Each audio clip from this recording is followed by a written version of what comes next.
오늘 이 시간에는 은혜 언약 그 15번째 시간으로 다윗의 왕위를 그에게 주시리니 라는 제목을 가지고 본문 말씀인 누가복음 1장 31절로 33절 말씀을 통해서 하나님께서 저와 여러분에게 주시는 말씀 함께 나누도록 하겠습니다. 성도 여러분들께서 기도해 주신 덕분에 저는 한국에 무사히 잘 다녀왔습니다. 제가 떠나왔던 25년 전과 다른 모습이었고, 또 지난번에 방문했었던 10년 전과 사뭇 다른 훨씬 더 성숙하고 세련된 한국 사회를 볼 수가 있었습니다. 그럼에도 불구하고 뭔가 불편한 모습도 제 눈에 보였지요. 지하철 곳곳에 써붙인 표어들과 내내 지하철에서 방송을 하며 시민들을 계몽하는 모습들이 미국에 살면서 미국 사회에 익숙했던 저로서는 뭔가 사람들을 통제하고 심지어는 선동하려는 듯한 모습으로 보였습니다. 제가 지난번에 일본을 방문했을 때 느꼈던 사람들의 행위를 제약하고 숨소리조차 낼 수 없는 그런 사회적인 압력에는 미치지 못하지만, 한국 사회도 점점 그렇게 통제되고 또한 엄청난 압력으로 눌리는 그런 사회의 모습으로 나가고 있구나 하는 것을 볼 수가 있었습니다. 물론 이해는 갑니다. 더욱 선진 사회의 모습으로 이끌어가고 싶어서 이거 하세요, 이거 하지 마세요, 이렇게 계속 계몽하듯이 얘기하는 것일 것입니다. 그렇지만 미국의 이 선진 문화와 또 한국에 이렇게 나가고자 하는 그런 문화가 다른 점이 있다면, 미국은 기독교와 청교도 정신에서 온 성숙한 시민 의식이 밑바탕에 깔려 있다면, 한국은 뭔가 억지로 사람들을 통제해서 그런 성숙한 시민의식을 가지게 하려는 것 같다는 것입니다. 그래서 개개인의 자유하고 독창적인 생각들보다 사회가 요구하고 원하는 모습으로 살아가게 하는 것입니다. 그러나 미국이든 한국이든 온전한 이상적인 사회는 존재하지 않습니다. 한국에 갔더니 이슈는 역시 부정선거에 대한 이슈더라고요. 공영방송에서도 보도하고 있는데 별거 아닌 것처럼 그렇게 보도하고 있더라고요. 그런데 실제로 길거리에는 현수막들이 나부끼고 있고 온통 부정선거를 규탄하는 그런 목소리가 크고 있습니다. 제가 주일에는 1907 교회라고 북한 사역하는 탈북자들의 교회를 제가 방문을 했습니다. 거기서 예배를 드리면서 거기 있는 그 김성근 목사님, 김북한 목사님이라는 그분과 교제도 나누고, 또 거기에 있는 여러분들하고 이야기를 나누게 되었는데, 그분들이 정말로 놀라운 일이 한국에 벌어지고 있다라고 얘기하더라고요. 저는 가보지는 않았습니다. 근데 무슨 체육관 같은 데서 자발적으로 청년들이 다 일어서서 엄청난 사람들이 매일매일 집회를 한다고 해요. 그래서 청년들이 다 통제를 하면서 질서를 유지시키면서 어르신들을 모시고 사람들이 막 식사도 대접하고 막 이러면서 이런 무브먼트가 일어나고 있다고 이렇게 얘기를 하고 있더라고요. 어쨌든 그럼에도 불구하고, 그런 엄청난 일들이 일어나고 있는데도 불구하고 언론에서는 그냥 아무것도 아닌 것처럼, 마치 몇몇들이 그냥 점거하고 있는 것처럼 얘기하고 있는 것을 보게 됐습니다. 언론도 다들 목적이 있어서 한 방향으로 사람들을 몰아가는 역할을 하고 있었고, 그 누군가가 만약 언론을 장악한다면 사람들을 세뇌하고 조종해서 통제를 할 수 있을 거란 생각이 들었습니다. 더 이상 언론이 말하는 대로 고집 믿어서는 안 되는 세상이 왔습니다. 우리가 학교에서 배운 대로 또는 뉴스에서 본 대로 세상이 그렇게 돌아가면 얼마나 좋겠습니까? 그러나 안타까운 현실은 이미 교육도 언론도 다 오염되어 있다는 것입니다. 눈을 제대로 뜨고 살아가야지 무엇이 진실인지 찾을 수 있지만, 그렇게 아무리 눈을 뜨고 진실을 찾아가려고 노력한다 할지라도 지금 현재 우후죽순처럼 생기는 여러 가지 다른 소식들과 또 풍문들 때문에 진실이 과연 무엇일까를 알아보기 힘든 상황에 온 것입니다. 여기선 이 말하고 저기선 저 말하고, 여기 이 사람은 이게 옳다고 하고 저 사람은 저게 옳다고 하고, 도대체 무엇이 진실인지를 알 수가 없는 이 세상이 왔다는 것입니다. 자, 한마디로 말하면 하나님 나라의 관점에서 하늘로부터 오는 지혜로 이 상황을 바라봐야 이 세상이 어떻게 돌아가는지를 우리가 분별할 수 있을 것입니다. 지금 우리가 살고 있는 세상은 정의라는 것을 찾아볼 수가 없고 온통 타락하고 부패한 이 세상에서 우리가 기대해야 할 것은 사람의 힘으로 뭔가를 바꾸려고 하는 것이 아니라, 정치적인 것으로 뭔가 바꾸려고 하는 것이 아니라, 오직 하나님의 나라가 이 땅에 임하는 것만이 이 땅 가운데 진정한 정의를 맛볼 수 있는 그 기름을 우리가 깨달아야 하는 것입니다. 오늘 우리가 묵상해 볼 말씀은 정의의 왕으로 오시는 예수님에 대한 말씀입니다. 우리가 함께 묵상하면서 정의의 나라인 하나님 나라의 도래를 꿈꾸며 기다리며 소망하는 우리 모두가 되었으면 좋겠습니다. 우리가 살펴보고 있는 시리즈가 바로 은혜 언약 시리즈죠. 이제 우리는 신약으로 들어갔습니다. 지난 시간부터 신약을 살펴보고 있는 것입니다. 하나님의 구원과 구속의 언약을 어떻게 이루실지 다 계획하신 대로 단계에 따라서 다 이루어 주셨고, 예언서를 통해서 메시아를 보내주시겠다고 약속하셨고, 드디어 메시아이신 예수님이 성육신하여 오신 것입니다. 이것이 지난 시간에 살펴본 것이었고요. 이 새 언약의 시작인 예수 그리스도의 성육신을 살펴본 뿐 아니라 이제는 새 언약의 두 번째 시간으로서 예수 그리스도의 정체성, 바로 왕으로 오시는 예수 그리스도에 대해서 함께 살펴보는 시간을 갖도록 하겠습니다. 먼저 본문의 맥락을 이해하기 위해서 본문 말씀 바로 전인 28절로 30절 말씀을 읽겠습니다. 천사가 안으로 들어가서 마리아에게 말하였다. 기뻐하여라. 은혜를 입은 자야. 주님께서 그대와 함께 하신다. 마리아는 그 말을 듣고 몹시 놀라 도대체 그 인사말이 무슨 뜻일까 하고 궁금히 여겼다. 천사가 마리아에게 말하였다. 두려워하지 말아라 마리아야. 그대는 하나님의 은혜를 입었다. 우리는 지금 세 번역을 읽었습니다. 나사렛 동네, 우리가 잘 아는 내용입니다. 나사렛 동네에 마리아라는 처녀가 있었는데 갑자기 천사가 찾아와 가지고 당신에게 하나님의 은혜가 임했습니다 라고 선포하는 것이죠. 놀랍게도 아이를 낳을 것이라고 선포하는 것입니다. 그러면서 이어지는 것이 바로 본문 우리가 읽은 31절로 33절 말씀입니다. 보라, 네가 잉태하여 아들을 낳으리니 그 이름을 예수라 하라. 그가 큰 자가 되고 지극히 높으신 이의 아들이라 일컬어질 것이요 주 하나님께서 그 조상 다윗의 왕위를 그에게 해주시리니 영원히 야곱의 집을 왕으로 다스리실 것이며 그 나라가 무궁하리라. 말도 사실 안 되는 얘기예요. 이 마리아는 추정하건대 한 16살 되는 남자와 전혀 관계가 없었던, 물론 정혼자가 있었지만 성적인 관계는 전혀 없었던 마리아에게 아들을 낳을 것이라고 예언하고 있는 것입니다. 더군다나 그 아이가 왕이 될 것이라고 말씀하고 있는 것이죠. 이 예언의 말씀을 우리가 더 자세히 살펴보면 보라, 네가 잉태하여 아들을 낳으리니 라고 천사가 얘기하고 있는데, 이 처녀였던 마리아가 잉태하게 된다고 말씀하고 있는데, 이 구절을 우리가 어디서 많이 본 것 같지 않습니까? 바로 이사야 7장 14절에 예언된 말씀입니다. 그러므로 주님께서 친히 다윗 왕실에 한 징조를 주실 것입니다. 보십시오, 처녀가 잉태하여 아들을 낳을 것이며 그가 그의 이름을 임마누엘이라고 할 것입니다. 이 구절은 우리가 많이 살펴본 구절이고 묵상해본 구절 아니겠습니까?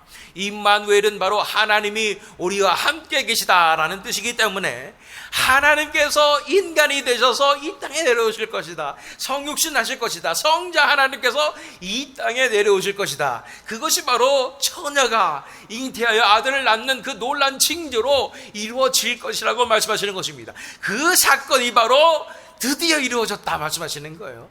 이 나사렛 동네에 이 처녀였던 마리아, 16살밖에 안 된 그 처녀에게 이 일이 일어난다고 천서가 선포하고 있는 것입니다. 계속해서 이 예언에 대해서 살펴보면은 32절 말씀 보니까 그가 큰 자가 되고 지극히 높으신 이의 아들이라 일컬어질 것이요 라고 말씀하고 있는 것입니다. 큰 자가 될 것일 뿐 아니라 지극히 높으신 이의 아들이라 일컬어질 것이라고 말씀하고 있는 것입니다.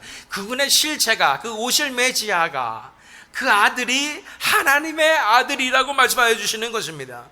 우리가 잘 아는 이 말씀 사무엘하로 가서 사무엘하 7장 14절 말씀 읽겠습니다. 이 말씀은 다윗에게 주신 예언의 말씀인데 바로 다윗의 자손에 대한 예언의 말씀인데 이것이 바로 메시아에 대한 예언임을 우리가 살펴본 적이 있습니다.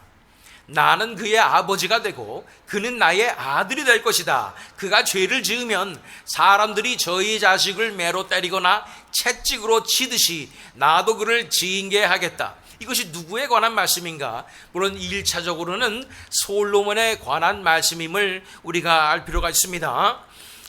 이 아들을, 이 자손들이 대대로 왕이 될 것인데 솔로몬에 대해서도 말씀하고 있는 것이죠. 그래서 죄를 지으면 징계하겠다 이렇게 말씀하신 것처럼 우리가 보아지게 됩니다. 그러나 우리가 영적인 시각으로 봤을 때 이 구절은 바로 메시아 예수 그리스도에 관한 예언의 말씀을 우리가 알 수가 있는 것입니다.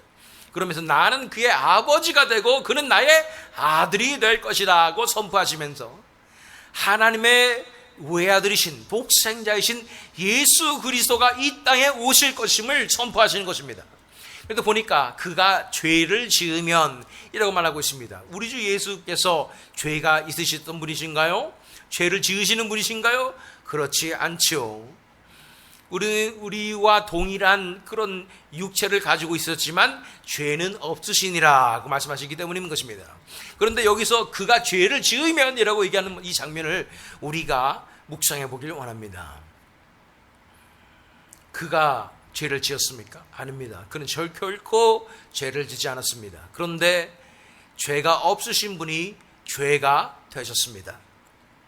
우리 하나님께서 택하신 백성들의 이 죄를 그분이 짊어지시고 십자가에서 죄인의 모습으로 처형을 당하신 것입니다. 그래서 이사야 53장에 아버지께서 그가 고난받으시기를 기뻐하신다고 말씀하시는 거예요. 그분이 죄인이 되셨어요. 우리 때문에 죄인이 되셔서 징계를 받으시는 거예요. 그분은 징계를 받으실 수 없는 분이시지만 우리 때문에 죄인이 되셔서 아버지로부터 그 징계를 받으신 것이 바로 우리 주 예수 그리스도이신 것입니다. 이렇게 사무엘하에서 다윗에게 말씀하셨던 그 다윗의 자손에 대한 이 예언의 말씀이 이루어지는 것입니다. 처녀의 몸에 탄생하셔서 우리 가운데 거하시게 되고 성육신하셔서 이 독생자이신 성자 하나님께서 우리와 함께 계시는 것입니다. 그런데 32절 하반절에 보면 그가 큰 자가 되고 지극히 높으신 이의 아들이라 일컬어질 것이요 주 하나님께서 그 조상 다윗의 왕위를 그에게 주시니 라고 말씀하고 있습니다. 그에게 주어지시는 것이 바로 이스라엘의 왕위, 다윗의 왕위라고 말씀하고 있는 것입니다. 하나님 나라의 왕권이 주어진다. 하나님 나라의 왕위가 주어진다고 말씀하고 있는 것입니다. 이것에 대해서 동일하게 다윗에게 하신 말씀이 사무엘하 7장이죠. 13절 말씀. 바로 그가 나의 이름을 드러내려고 집을 지을 것이며 나는 그의 나라의 왕위를 영원토록 튼튼하게 하여 주겠다. 이것이 솔로몬에 관한 예언인가라고 했을 때 성전을 지은 것에서는 맞지만 그의 왕위가 영원토록 튼튼하게 하여 주겠다는 면에서 그렇지 않았다는 것을 보게 됐을 때 이건 무슨 말씀인가? 역시 바로 메시아에 관한 말씀입니다. 하나님의 아들이신 예수 그리스도에 관한 예언의 말씀이었던 것입니다. 그가 성전을 지을 것이다 말씀하셨는데 진정한 영적인 성전인 교회를 그가 짓는다고 말씀하는 것입니다. 교회가 그를 통해서 이루어질 것이라고 말씀하여 주시는 것입니다. 그리고 그 교회와 함께 영원히 왕으로서 다스리실 것이라고 말씀하시는 것입니다. 그분이 바로 우리의 영원한 왕 다윗의 자손 예수 그리스도이십니다. 33절 말씀, 영원히 야곱의 집을 왕으로 다스리실 것이며 그 나라가 무궁하리라. 이 왕의 통치는 얼마 동안 이루어진다고요? 대통령 임기는 5년인가요? 미국에서 4년 중임제 이런 게 있지만 이 왕의 통치는 영원할 것이라고 말씀하시는 것입니다. 결코 쇠하지 않는 권력과 변하지 않는 권세라고 말씀하여 주시는 것입니다. 역시 사무엘하 7장으로 가서 16절 말씀 읽어보면 네 집과 네 나라가 내 앞에서 영원히 이어갈 것이며 네 왕위가 영원히 튼튼하게 서 있을 것이다. 그렇습니다. 예수 그리스도의 이 메시아가 이 땅에 오신 메시아로서의 가장 중요한 정체성은 바로 이 땅에 이루어질 하나님의 나라에서 영원히 다스리실 왕이시라는 것입니다. 왕으로서의 정체성인 것입니다. 오늘은 이 왕으로 오시는 예수 그리스도에 대해서 우리는 묵상하게 되는 것입니다. 다시 한번 본문 말씀 읽습니다. 보라, 네가 잉태하여 아들을 낳으리니 그 이름을 예수라 하라. 그가 큰 자가 되고 지극히 높으신 이의 아들이라 일컬어질 것이요 주 하나님께서 그 조상 다윗의 왕위를 그에게 주시리니 영원히 야곱의 집을 왕으로 다스리실 것이며 그 나라가 무궁하리라. 할렐루야. 31절 말씀에 우리가 더 살펴보길 원합니다. 보라, 내가 잉태하여 아들을 낳으리니 그 이름을 예수라 하라. 왜 천사가 그 이름을 예수라 하라고 얘기했을까요? 이것의 병행 구절인 마태복음 1장 21절 말씀을 보면 우리가 알 수 있습니다.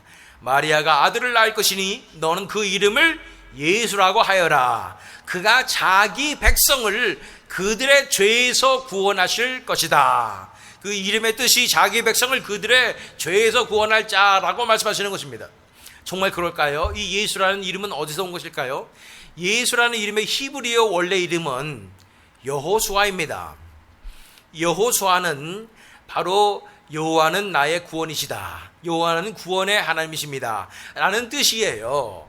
그런데 이것에 그때 당시에 문서에 썼던 헬라어, 그리스어로 그것을 여호수아를 쓰면은 예수가 되는 거예요. 그래서 예수라 하라 말씀하셨고, 그 뜻은 무엇이냐면 바로 자기 백성을 그들의 죄에서 구원하실 자라는 뜻이라는 것입니다.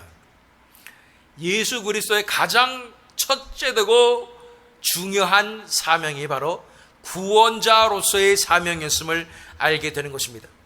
자기 백성을 그들의 죄에서 구원하실 것이다. 백성을 무엇으로부터 구원한다고요? 죄로부터 구원하신다는 말씀하는 것입니다. 여기서 죄는 그냥 우리가 날마다 짓는 잘못 정도가 아니라, 제가 여러 차례 말씀드린 바대로 죄성이라는 것은, 이 죄라는 것은 마치 인격을 가진 존재처럼 우리 안에 들어와서 우리 뇌를 조종하고 우리를 얽매여서 우리를 지옥으로 이끌어가고 있는 그 존재를 죄라고 우리가 배웠습니다.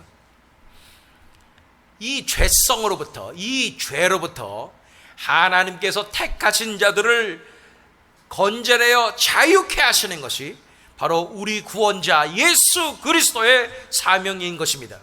우리 스스로는 이 죄로부터 자유케 될 수가 없습니다. 이 죄는 너무도 이 기생충 같아서 결코 떨어지지 않는 것입니다. 제가 오늘 아침에 교회 문을 탁 열었는데, 오랜만에 교회 문을 열었습니다. 교회 문을 탁 열었는데 시원한 에어컨 바람이 싹 불면서 그 순간에 뭔가가 갑자기 교회로 확 들어가려고 바닥에서 기어서 들어가는 거예요. 저는 좀 큰 거미인가 싶어가지고 막았지요. 봤더니 도마뱀이더라고요. 도마뱀이 교회로 막 들어가길래 저는 괜찮지만 우리 사랑하는 성도들이 깜짝 놀라실까봐 제가 막았어요.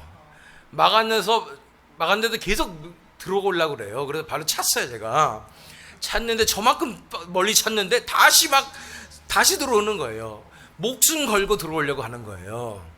그래서 저랑 사투를 벌이기 시작했습니다. 저는 차고 도마뱀은 들어오고 몇 차례 그렇게 하다 보니까 저도 이제 이게 목숨 걸고 들어오려고 하는구나. 나는 목숨 걸고 막아야지. 그래가지고 발로 세게 차가지고 결국은 잘못해가지고 제가 밟았어요. 그래서 자세히 보면 저 문 앞에 도마뱀 시체가 그대로 있습니다. 이 죄라는 것이 이래요. 우리를 공격하려고 얼마나 끈질기게 다가오는지, 목숨 걸고 다가오는지 몰라요. 결국 우리 힘으로는 뗄 수가 없는 것입니다. 이 사탄도 마찬가지예요. 우리를 그렇게 공격하는 거예요. 우리를 무너뜨리려고. 오늘 아침에 사탄의 공격을 막아냈으니 이 교회 가운데 하나님의 놀라운 임재가 가득할 줄 믿습니다. 자, 그런데 이렇게 이 죄가 우리를 사로잡으려고 하기 때문에 이것을 우리 힘으로 어떻게 할 수가 없는 거예요. 그 이 죄의 권세를 무너뜨리신 분이, 밟으신 분이, 밟아서 으깨신 분이 바로 우리 주 예수 그리스도인 줄 믿습니다. 예수님께서 이 죄의 권세를 무찌르시고 우리를 죄로부터 자유케 하여 주시는 것입니다. 누가복음 4장 20절로 21절 말씀 읽어보면 예수께서 두루마리를 말아서 시중 드는 사람에게 되돌려 주시고 앉으셨다. 예수님께서 처음에 이제 회당에 가셔서 하나님의 말씀을 선포하시기 시작하는 그 장면이에요. 회당에 있는 모든 사람의 눈은 예수께로 쏠렸다. 이 두루마리는 어디 두루마리일까요? 어디 말씀일까요? 이사야의 말씀이었어요. 예수께서 그들에게 말씀하셨다. 이 성경 말씀이 너희가 듣는 가운데서 오늘 이루어졌다. 어떤 말씀이기에 이루어졌다고 말씀하시는 것일까요? 그 말씀은 바로 이사야 61장의 말씀입니다. 1절과 2절 말씀. 주님께서 나에게 기름을 부으시니 주 하나님의 영이 나에게 임하셨다. 주님께서 나를 보내셔서 가난한 사람들에게 기쁜 소식을 전하고 상한 마음을 싸매어주고 포로에게 자유를 선포하고 갇힌 사람에게 석방을 선언하고, 이 예언은 바로 메시아에 대한 예언으로서 그가 하게 될 사명에 대해서 말씀하고 있는데 결국은 자유케 하시는 사명인 것입니다. 이 자유케 하시는 사명이 곧 구원하시는 사명이라는 거예요. 얽매임으로부터 자유케 하는 것입니다. 죄의 권세로부터 자유케 하시는 것입니다. 사망의 권세로부터 자유케 하시는 것입니다. 죽음의 권세로부터 자유케 하시는 것입니다. 사탄의 권세로부터 자유케 하시는 것이 바로 우리 주 예수 그리스도의 메시아로서의 사명인 것입니다. 이렇게 예수님께서 오셔서 그 십자가의 권세로서 우리를 자유케 하여 주신 것입니다. 자, 본문 말씀으로 돌아가서 32절로 33절 말씀을 보면 그가 큰 자가 되고 지극히 높으시니 아들이라 일컬어질 것이요 주 하나님께서 그 조상 다윗의 왕위를 그에게 주시리니 영원히 야곱의 집을 왕으로 다스리실 것이며 그 나라가 무궁하리라. 예수님께서 왕이 되셔서 이 땅에 하나님의 나라를 이루는 그 사명을 완성시키실 것이고, 그리고 그 나라를 다스리실 것이라고 말씀하시는 것입니다. 처음부터 인간을 창조하실 때부터 하나님께서는 이 비전을 마음 가운데 두고 계셨습니다. 생육하고 번성하라, 그래서 이 땅을 정복하라고 말씀하시면서 하나님의 나라를 이제 이루라고 말씀하시는 것입니다. 그러나 인간이 범죄하여 그 사명을 이루지 못하게 되자 하나님의 아들이신 예수 그리스도를 이 땅에 보내셔서 이제 하나님의 나라가 이 땅에 편만하게 이루어지는 그 하나님의 계획을 다 이루시는 것입니다.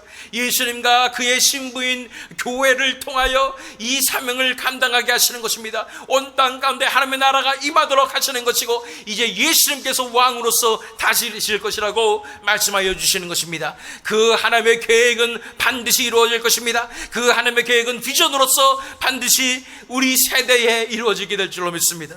우리가 살고 있는 이 세대는 말세지 말입니다. 정말로 예수님께서 다시 오실 그때가 너무도 가까운 상황인 것입니다. 요한계시록 11장 14절 말씀 읽겠습니다. 일곱째 천사가 나팔을 불었습니다. 그때에 하늘에서 큰 소리가 났습니다. 세상 나라는 우리 주님의 것이 되고 그리스도의 것이 되었다. 주님께서 영원히 다스리실 것이다. 우리가 눈을 보는 이 세상에 정말 그리스도의 나라가 임할 것이라고요. 이 세상 나라가 다 그리스도의 것이 될 것이라고요. 좀 우리 현실 가운데 우리가 눈으로 볼 수 있고 느낄 수 있고 만질 수 있는 그 현실 가운데 우리 주 예수 그리스도가 왕이 되실 것이라고요. 정말로 이 일이 일어날 수 있겠습니까? 그것이 성경에서 이야기하고 있는 마지막 때에 일어날 일이라는 것입니다. 요한계시록 19장 14절로 16절 말씀. 그리고 하늘의 군대가 희고 깨끗한 모시옷을 입고 흰 말을 타고 그를 따르고 있었습니다. 그의 입에서 날카로운 칼이 나오는데 그는 그것으로 모든 민족을 치실 것입니다. 그는 친히 쇠지팡이를 가지고 모든 민족을 다스리실 것이요 전능하신 하나님의 맹렬하신 진노의 포도주틀을 밟으실 것입니다. 이분이 누구예요? 바로 우리의 영원한 왕 예수 그리스도십니다. 그의 옷과 넓적다리에는 왕들의 왕, 군주들의 군주라는 이름이 적혀 있었습니다. 그분이 왕으로서 다스리실 것입니다. 그리고 그의 성도들은 그를 따르는 군대로서 일어서게 될 것입니다. 그분과 함께 싸우게 될 것입니다. 그분의 나라를 이루게 될 것입니다. 그분과 함께 다스리게 될 것입니다. 예수님께서 다스리시는 그 날, 왕으로 오시는 그 날이 우리 코앞에 다가왔습니다. 이것이 바로 우리 눈앞에 다가오려 하고 있는 것입니다. 이것이 우리가 맞닥뜨리고 있는 마지막 때의 현실임을 바라보십시오. 한국에 가보니까 얼마나 사람들이 다 이쁘고 잘생겼는지 깜짝 놀랐어요. 모델들이 다 지나다니고 있어요. 젊은이들은 다 그렇게 하고 다니고 있어요. 세상에 이런 나라가 어디 있을까? 물론 현실적으로는 뭐 얼마나 성형수술을 많이 하면 그럴까 뭐 이런 생각을 할 수도 있겠지만 다들 그렇게 꾸미고 다니고 있어요. 옷도 패션 모델이에요. 다들. 왜 그런가 생각해 봤더니 안 그러고 다니면 사람들이 쳐다보아서 그런 것 같아요. 다들 그것이 전부인 줄 알고 그렇게 경제도 안 좋고 이 젊은이들 청년 실직자들이 얼마나 많은데 옷은 또 그렇게 꾸며서 입어야 돼. 그러니 얼마나 살기 힘든 나라가 우리 조국인가라는 생각이 들었습니다. 그게 전부인 줄 알고 그렇게 살고 있는 것이 그들은 그것이 현실이고 거기서 벗어날 수가 없게 되는 것이죠. 그런데 그것이 현실이 아니라고 성경은 말씀하고 있습니다. 그것은 곧 끝날 세상이고 이제 시작될 세상은 예수 그리스도께서 다스리실 그 나라가 하나님의 나라가 시작되는 것이 우리의 현실임을 바라보아야 하는 것입니다. 우리 현실에 문제가 많습니다. 경제적인 어려움과 우리 건강의 어려움과 관계의 어려움과 가족 간의 어려움과 이 모든 것들이 우리 삶 가운데 많이 있습니다. 이것이 현실인가? 이것이 우리에게 다가올 현실이 아니라 예수 그리스도께서 다스리실 그 나라가 우리 코앞에 닥쳐 있는 것이 현실임을 우리가 다시 한번 깨달아야 합니다. 기억해야 합니다. 그리고 일어서야 하는 줄 믿습니다. 그런데 왕으로 오신 그분, 그 메시아 예수님은 어떤 왕이실까요? 또 그분께서 다스리신 나라는 어떠한 모습일까요? 제가 서두에 말씀드렸습니다. 예수님은 정의의 왕이시고 그분이 다스리는 나라는 정의의 나라입니다. 그분이 다스리는 그 통치에 대해서 우리가 한번 살펴보기를 원합니다. 이사야 42장으로 가서 1절로 2절 말씀 읽겠습니다. 나의 종을 보아라. 그는 내가 붙들어주는 사람이다. 내가 택한 사람, 내가 마음으로 기뻐하는 사람이다. 누구에 대해서 얘기하는 거예요? 메시아에 대해서 얘기하는 거예요. 바로 예수님에 대해서 예언하고 있는 거죠. 내가 그에게 나의 영을 주었으니 그가 뭇 민족에게 공의를 베풀 것이다. 정의란 말이죠. 그는 소리치거나 목소리를 높이지 않으며 거리에서는 그 소리가 들리지 않게 할 것이다. 이게 무슨 말씀이에요? 그가 정의를 베푸는 방식은 결코 나쁜 놈들 다 잡아가두고 벌하고 이러한 이 위압적인 모습으로 정의를 이루는 것이 아니라, 정의 그러면 우리가 다 한국 사람들은 다 트라우마가 있습니다. 우리 5공화국 시절에 정의사회 구현, 그래서 삼청교육대 뭐 이래가지고 이런 트라우마가 다 있지요. 그렇게 강압하거나 통제하는 그런 모습으로서의 정의가 아닌가. 그런데 예수님께서 이루실 정의는 그런 정의가 아니라고 말씀하시는 거예요. 그 정의는 가난한 자들을 돌보고 고아와 과부들을 돌보는 정의인 것입니다. 그는 결코 강압하거나 통제하거나 조종하는 왕이 아니시라고 말씀하시는 것입니다. 또한 엄청난 카리스마로 꼼짝 못하게 하는 힘을 가진 왕이 아니신 것입니다. 그는 소리치거나 목소리를 높이지 않으며 거리에서는 그 소리가 들리지 않게 할 것이라고 말씀하시는 것입니다. 어떻게 그게 가능할까요? 그 뒤에 3절과 4절 말씀 읽어보면 그는 상한 갈대를 꺾지 않으며 꺼져가는 등불을 끄지 않으며 진리로 공의를 베풀 것이다. 그는 쇠하지 않으며 낙담하지 않으며 끝내 세상에 공의를 세울 것이니 먼 나라에서도 그의 가르침을 받기를 간절히 기다릴 것이다. 그는 불쌍히 여기시는 왕이십니다. 상한 갈대를 꺾지 않으십니다.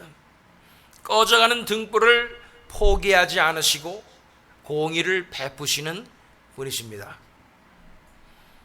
그렇게 다스리는 것이 쉬울까요? 안 쉬워요. 쉬운 것은 그냥 왕 그러면은 강한 권력을 가지고 힘을 가지고 억눌러 버리면 제일 쉬워요.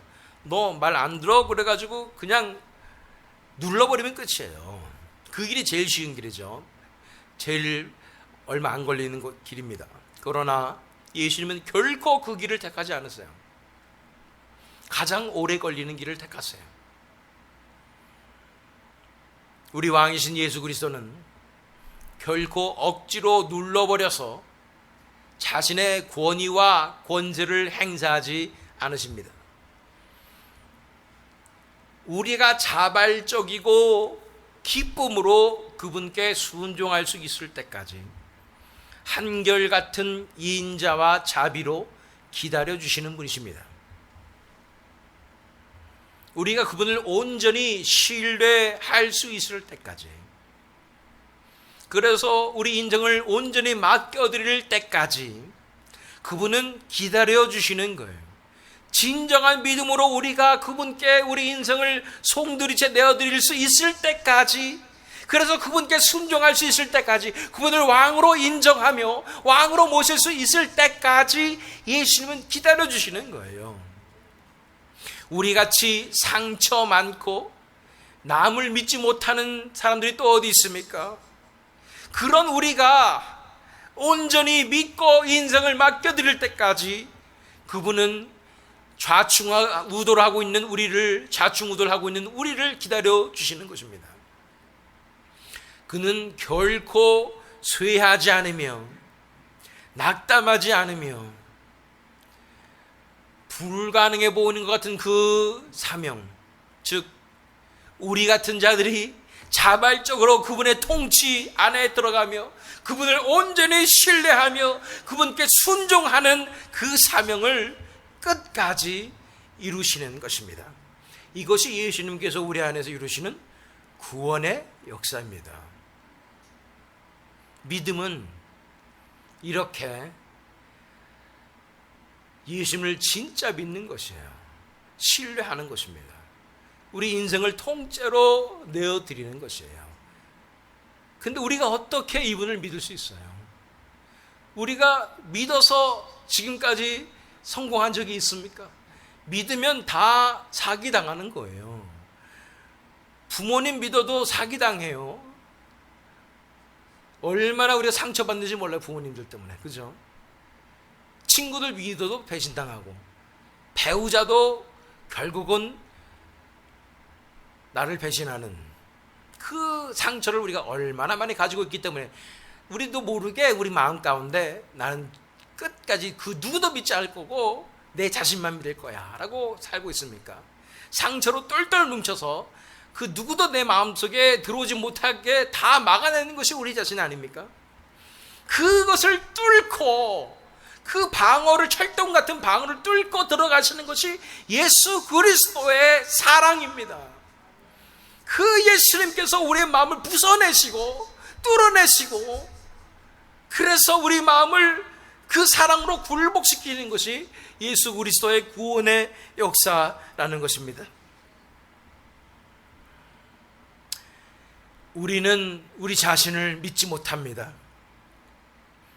우리는 끝까지 견딜 수 있는 사람들이 아니에요. 너무도 쉽게 포기하고 절망하는 존재들입니다. 제가 한국에서 제 아버지가 몸이 안 좋으시고 그래서 병원도 모시고 가고 했지만, 제 어머니가 오래 아프셨어요. 8년 전에 돌아가셨는데, 그런데 어머니를 간호하고 이러면서 깨닫는 게 있죠. 역시 긴 병에는 효자가 없다. 아무리 내가 어머니를 사랑하고 그렇게 돌봐준다 하지만 나는 결국 끝까지 기다려주고 끝까지 사랑할 수 있는 존재가 못 된다라는 것을 저는 깨닫게 됩니다. 우리는 이런 존재라서 그 누구도 믿을 수도 없어요. 나도 안 되는데 누가 나한테 그렇게 해줄 수 있는가? 그런데 우리 주 예수 그리스도는 결코 나 같은 자를 포기하지 않으십니다. 잃어버린 양 한 마리를 끝까지 찾아내시는 거예요. 그리고 찾아내어서 어깨에 들쳐매시고 기쁨으로 돌아오시는 분이 바로 우리 주 예수 그리스도이십니다. 그분이 우리의 왕 되시는 분이십니다. 그분 앞에, 그 사랑 앞에 우리가 순종할 때까지 끝까지 기다려주시는 분이십니다. 그분을 우리가 믿게 될 때 진정한 사랑으로 그분을 사랑하게 되므로 우리는 그분을 기꺼이 우리의 왕으로 모실 수 있는 것입니다. 지금도 우리의 삶 가운데서 우리 바로 앞에서 예수 그리스도가 기다리고 계시는 것이 보이십니까? 이 세상에서 가장 구원하기 힘든 양이 바로 내 자신 아닙니까? 상처투성이라서 그 누구도 믿지 못하고 내 주먹만을 믿고 살아온 세월이 너무 길어서 내 인생을 온전히 맡겨드리는 것은 상상조차도 할 수 없는 내가 아닙니까? 그런 내가 여기저기 기웃거리고 밀어내고 싫다고 방황하며 반항하는 그러한 모습으로 예수님께 상처만 주고 있는 것입니다. 제가 자주 드리는 말씀, 우리는 고슴도치 같아요. 가까이 오면 다 찔러버리는 거예요. 내가 상할까 봐 가까이 오는 모든 존재들을 다 밀어내고 찔러버리는 게 우리가 고슴도치 같은 존재라는 거예요. 이 고슴도치 같은 나를 끝까지 안아주시며 피를 철철 흘리시면서도 포기하지 않고 끝까지 내가 예수님의 사랑을 받아들일 때까지 기다려주시는 분이 예수님이신 것이에요. 그 예수님께서 나를 포기하지 않으시고 지금도 옆에서 기다리고 계십니다. 얼마나 오랫동안 예수님께서 그렇게 기다리고 계셨습니까? 이제는 우리가 더 이상 방황하지 않고 그 사랑의 왕께 나와야 하지 않겠습니까? 그 기다려주시는 왕, 상한 갈 때 꺾지 않으시는 그 왕 앞에 내 인생을 내어드릴 때가 되지 않았습니까? 언제까지 나는 누구도 못 믿어요, 내 자신만 믿을 거예요 이러면서 밀어내야 하겠습니까? 이제 그 사랑의 왕이신 예수님을 받아들입시다. 예수님께서 다스리시는 그 나라를 꿈꾸며 그 사랑과 정의의 나라가 내 삶 가운데뿐 아니라 이 땅에 이루어질 것을 꿈꾸며 그분께 자발적이고 기쁜 마음으로 우리 인생을 내어드립시다. 그리고 그분께서 이끄시고 인도하시는 그 삶으로, 순종의 종의 삶으로 나아갑시다. 그리고 그분과 함께 이 땅에 하나님의 나라를 이루는 그 사명에 동참합시다. 의로운 흰옷을 입고 그분의 군사가 되어서 그분의 호위 무사가 되어서 충성을 다하며 함께 싸워 나갑시다. 하나님의 나라가 가까이 왔습니다. 회개하라, 천국이 가까이 왔느니라. 이 말씀이 이 시대에도 예수님께서 선포하시는 말씀인 줄 믿습니다. 이제 그 나라가 가까이 왔습니다. 그분께 나오지 않으시겠습니까? 그분께 우리 인생을 맡겨드리지 않으시겠습니까? 그분은 기다려주시는 왕이셨습니다. 지금까지 저와 여러분을 기다리셨습니다. 그분의 손에 입 맞추지 않겠습니까? 이제 그분의 손을 붙잡고 인생을 온전히 내어드리며 그분을 왕으로 모시지 않겠습니까? 그분과 함께 다스리는 그 영광에 참여하지 않으시겠습니까?